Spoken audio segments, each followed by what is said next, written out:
This is Fiji Money. So there's a new flat earth proof that's been going around. And this is one that I just started hearing recently. So some of you might have heard this before, but I haven't. So to me, it's new, at least. And, this is another one of those things that a lot of people don't think about too much, but I'm not endorsing it or anything like that. I just wanted to share it with you because it's kind of interesting, and the internet's been talking about it because this discussion has reached the internet. So it's been going across social media, and there's been a lot of dialogue on this new proof where they're talking about, well, Lord Jamar was the first I heard talk about it on his new song called Elephant in the Room. And the second verse is all about flat earth.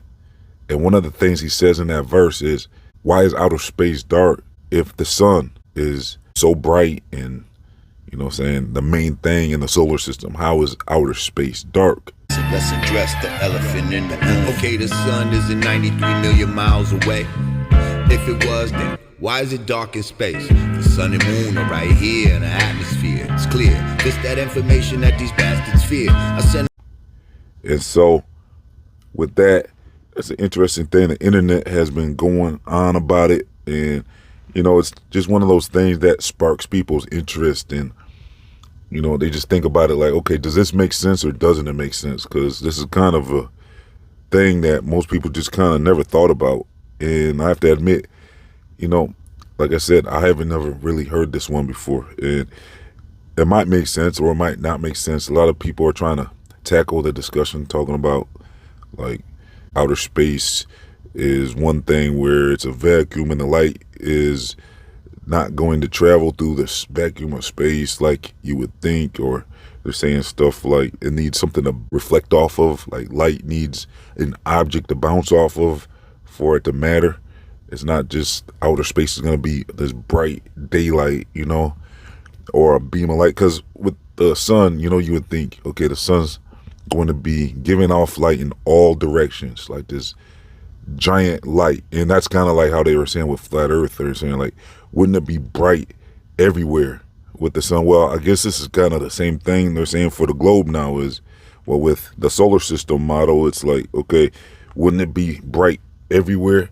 Now you can see how on a ball you could have dark and light depending on if you're being blocked by the sun or what side is closer to the sun, for it to reflect off of. That makes sense. But what they're saying is, shouldn't everything just be lit up in outer space like a daytime sky or something? So when they're saying the sky is blue, that has to do, according to the science, with the atmosphere, and some say the reflection of the ocean.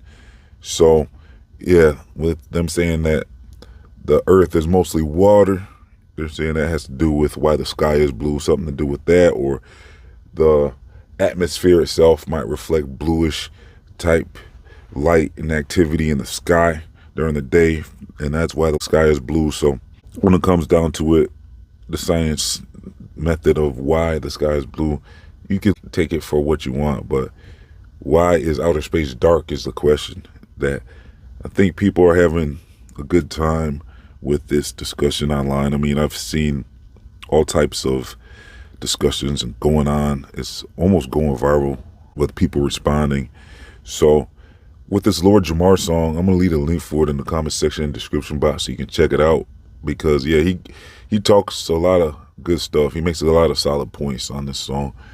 And so with the sun giving off heat, how is it so far away also? And then with the local sun idea, that comes with more evidence of like when we have corpuscular rays, it looks like the sun is just in a local area. So yeah, there's a lot of evidence that the sun would be local and not far away. Plus with the final experiment, even when they were in Antarctica, they kept complaining about the sun being intense. Like it sounded like they kept saying the sun is very intense and they didn't want to catch a sunburn.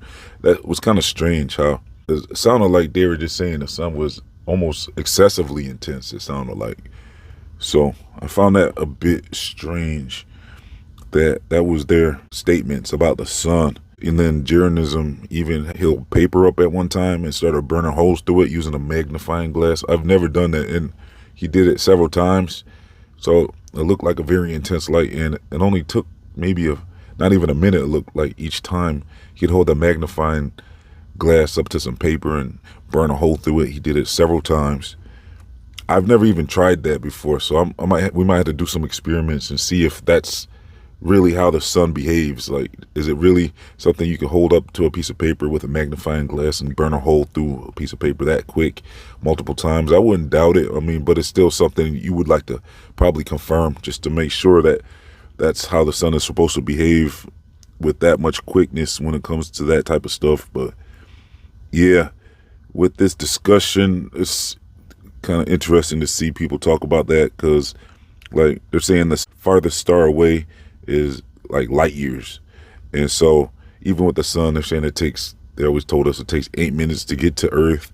So, I mean, where's the light before it gets to Earth? Like, it's just in outer space, and they're saying outer space is all black. So does that make any sense? I guess this is just something to ponder over and maybe brainstorm over. And how would the sun behave with being a source of light that generates light in all directions? Why is outer space dark? Just one of those mind puzzles to think about. And so that's about it for today. I'm going to leave some links for you if you want to do more research with me on the heliocentric solar system. Let's try to get over 500 likes on this video. I'm going to leave some links for you if you want to join my free email newsletters, or if you would like to follow me on my social media or anything like that. Also, if you'd like to support this channel, please donate as little as $1 to help keep this channel online. So thanks for tuning in. Please like, comment, share, and subscribe. This has been Jamar signing off.